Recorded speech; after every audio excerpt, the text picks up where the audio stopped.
Na verdade, a perfeição não existe, felizmente.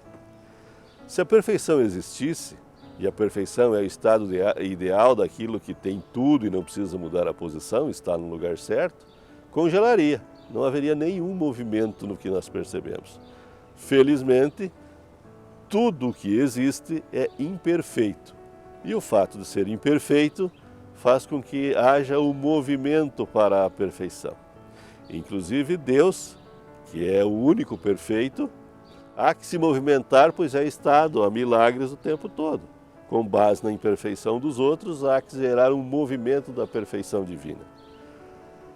Com base nisso, a água o tempo todo escava o leito, escava as margens, tentando um rio perfeito. O vento sopra, ataca tudo o que resiste, causa erosão por onde passa, justamente para buscar um caminho perfeito.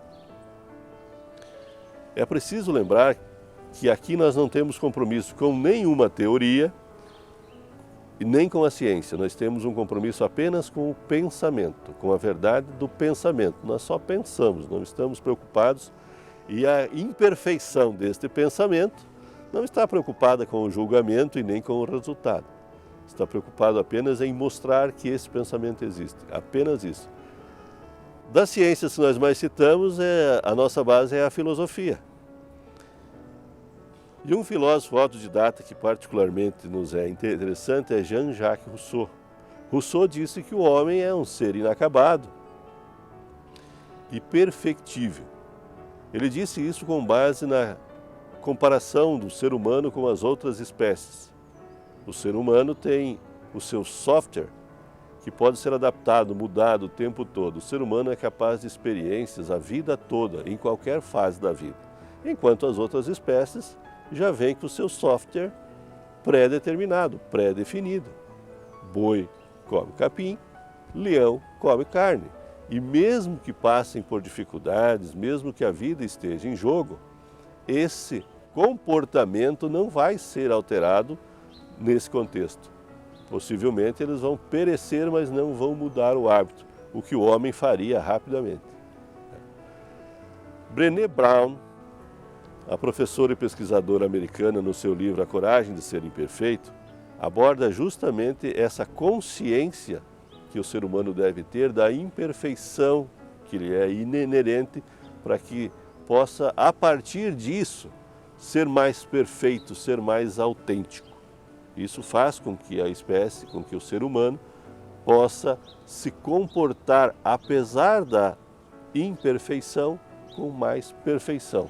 Quer dizer, é um novo contexto baseado no comportamento que pode vir dessa consciência que a pessoa adquire.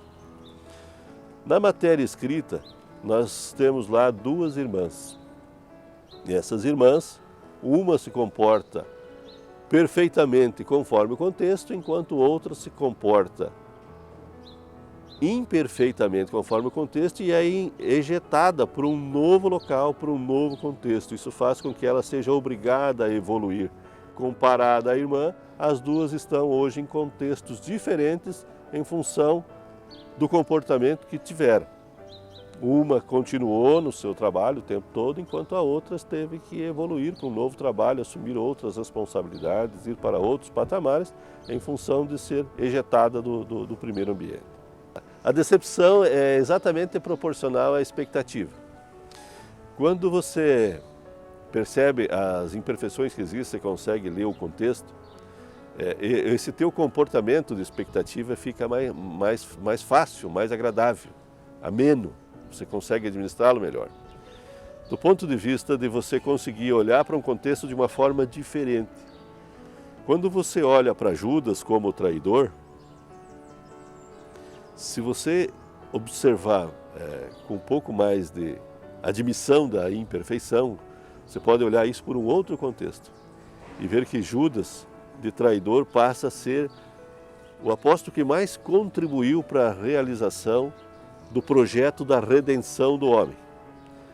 Judas sai de traidor, de um contexto totalmente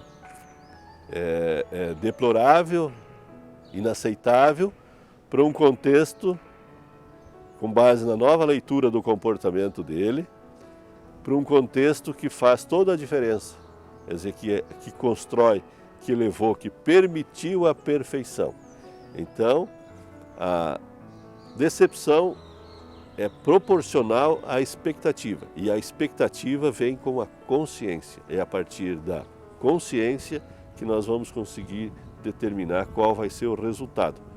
A decepção ou a não decepção.